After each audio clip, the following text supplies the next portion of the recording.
Hello दोस्तों, मैं आपका दोस्त अरुण और आप लोग देख रहे हैं ट्रैवल विद अरुण। आज मैं आप लोगों से डिस्कस करने जा रहा हूँ जापान के टूरिस्ट वीज़ा के बारे में, जिनका रिसेंटली हमने कपल का वीज़ा लिया है, हस्बैंड वाइफ का, जो कि लुधियाना पंजाब के रहने वाले हैं, जिनका नाम है विजय कुमार जी। अगर मैं उनकी प्रोफाइल की बात करूँ आपके साथ, तो बिल्कुल नॉर्मल सी प्रोफाइल थी। ज़्यादा कोई ये नहीं था भाई आईटीआर उनकी ज़्यादा बढ़ी है या ट्रैवल हिस्ट्री कुछ ज़्यादा है ना। अगर उनकी आईटीआर की बात करूँ तो 5 लाख से नीचे थी, 5 लाख से ऊपर नहीं थी। इस साल वाली 5 लाख से ऊपर भरी थी, लेकिन टैक्स पेड नहीं था उसमें, नॉर्मल आईटीआर थी बिल्कुल। और अगर ट्रैवल हिस्ट्री की बात करूँ तो वो सिर्फ हस्बैंड ट्रैवल थे, थाईलैंड और मलेशिया, दोनों जगह उन्होंने ट्रैवल करा हुआ था।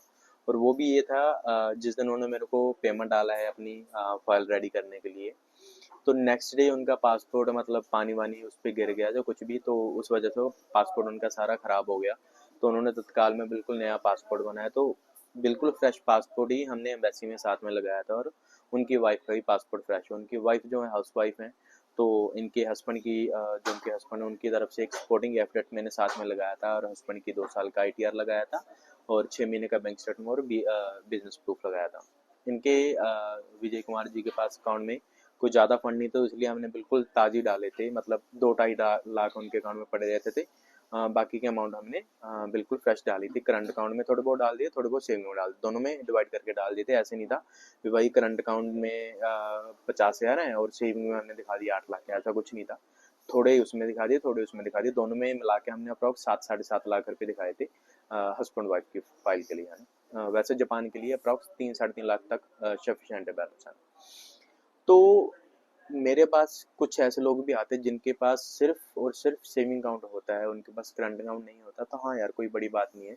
अगर मैं अपने काम की बात करूँ, या मेरे साथ लोगों का जिनके मैंने वीज़ा लगवाया है ना, अगर सपोज करो मैंने 500 वीज़ा लगवाए हैं, तो 500 में से यार 350 बंदों के पास करंट अकाउंट नहीं था।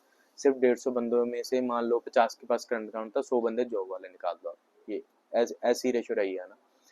तो जिनके पास करंट अकाउंट नहीं है तो कोई बड़ी बात नहीं है, ये मत समझिए भाई हमारे पास करंट अकाउंट नहीं है तो हमारा वीज़ा नहीं लगेगा, ऐसा कुछ भी नहीं है। ठीक है, तो ये आप दिमाग से निकाल दो भाई, करंट अकाउंट होना जरूरी है, अगर बिजनेस करते हो तो करंट अकाउंट होना जरूरी है, ऐसा कुछ भी नहीं है। हाँ, इसमें ये है, इसमें पता क्या है, मान लो सपोज करो आपके मोबाइल की शॉप है, आप खुद का मोबाइल का काम है आपका। ठीक है, आपकी जो मंथली इनकम है वो आपकी 45 से 50 हज़ार रुपये है। उसमें आपको ये करना पड़ेगा, आपको अपना जो सेविंग अकाउंट है, मान लो आपकी 5.5 लाख इनकम है साल की, ठीक है, तो आपको क्या करना पड़ेगा, सेविंग अकाउंट में कम से कम लाख से 1.5 लाख रुपए महीने के आपके अकाउंट में आने चाहिए। जिस तरीके का भी आपका काम है उस तरीके के लोगों से पैसे आपके अकाउंट में आने चाहिए। बिकॉज अगर आप 1.5-2 लाख रुपए का महीने में ट्रांजेक्शन करो, तो फिर जाके आप लास्ट पे 40-45 हज़ार उसमें बना सकते हो। ये मैं बहुत ज़्यादा बता रहा हूँ, इतने नहीं बनते 2 लाख में से 40-45 हज़ार।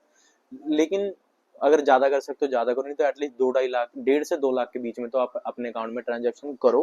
हाँ, उसके बाद मान लो आपके अकाउंट में आपने 1.5 लाख रुपए आ गई एक महीने के अंदर आपके अकाउंट में लोगों से, मान लो जिनको आपने फ़ोन सेल करा, या जिनका फ़ोन रिपेयर करा, जो एनीथिंग कुछ भी जो भी आप काम करते हो है ना। ठीक है, उसके बाद आपने क्या करना है, उस अकाउंट में उसमें से मान लो आपने जिससे अपना सामान खरीदा है, आपके मोबाइल शॉप है तो आपने जिसको भी होलसेलर को, जिसको भी आपने सामान खरीदा है उससे, उसको आपने आरटीजीएस करनी है अपने, उसके जो 50 हज़ार या 60 हज़ार जिस तरीके के आपने उससे सामान खरीदा है ना। अगर आपकी ग्रोसरी स्टोर है तो उस तरीके से आप आरटीजीएस करोगे, किसी को 10 हज़ार या किसी को 20 हज़ार है ना। तो उसमें से आपने मान लो 2 लाख आपके अकाउंट में आए, 2 लाख में से आपने 1.5 से 1.5 लाख रुपए अपने लोगों को बांट देने हैं।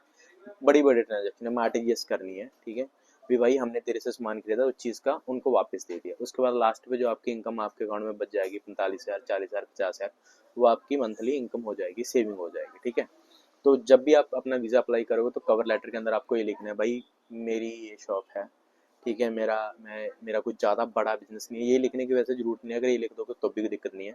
मेरा कोई ज़्यादा बड़ा बिजनेस नहीं है, ठीक है, तो मेरी जो मंथली ट्रांजैक्शन है, या मंथली मेरी सेल है, वो 2-2.5 लाख है। उसमें से मेरे पास लास्ट में जाके 40-45 हज़ार हर महीने में सेव करता हूँ, तो ये मेरी इनकम है, उस हिसाब से मैं आईटीआर फिल करता हूँ। ठीक है, ये आपको अच्छे से कवरिंग लेटर के अंदर लिख देना है। ठीक है, बड़े इजीली ये सब कुछ हो जाएगा। तो आपको इस चीज़ के लिए घबराने की ज़रूरत नहीं, भी मेरे पास करंट अकाउंट नहीं है तो वीज़ा नहीं लगा, तो ऐसा कुछ भी नहीं है ना, बड़े आराम से आपका वीज़ा लग जाएगा। ठीक है, फिर भी अगर आपका फिर भी कोई डाउट हो ना, तो आप मेरे से बात कर सकते हैं, मेरे को इंस्टाग्राम पे मैसेज कर सकते हैं। ठीक है, अगर आपको भी अपना जापान का वीज़ा लगवाना है तो मेरे से कॉन्टैक्ट करें। बाकी अगर आपको किसी टॉपिक के ऊपर कुछ भी जानना चाहते हो तो आप कमेंट बॉक्स में मुझे बता सकते हैं भाई इस चीज़ के रिगार्डिंग क्या है क्या नहीं है, तो कोशिश करूँगा मैं उस पर जल्दी से जल्दी एक वीडियो बना के आपको डाल दूँगा। बाकी बने रहिए ट्रैवल विद अरुण के साथ, मिलते हैं अगली वीडियो में, तब तक के लिए बाय बाय।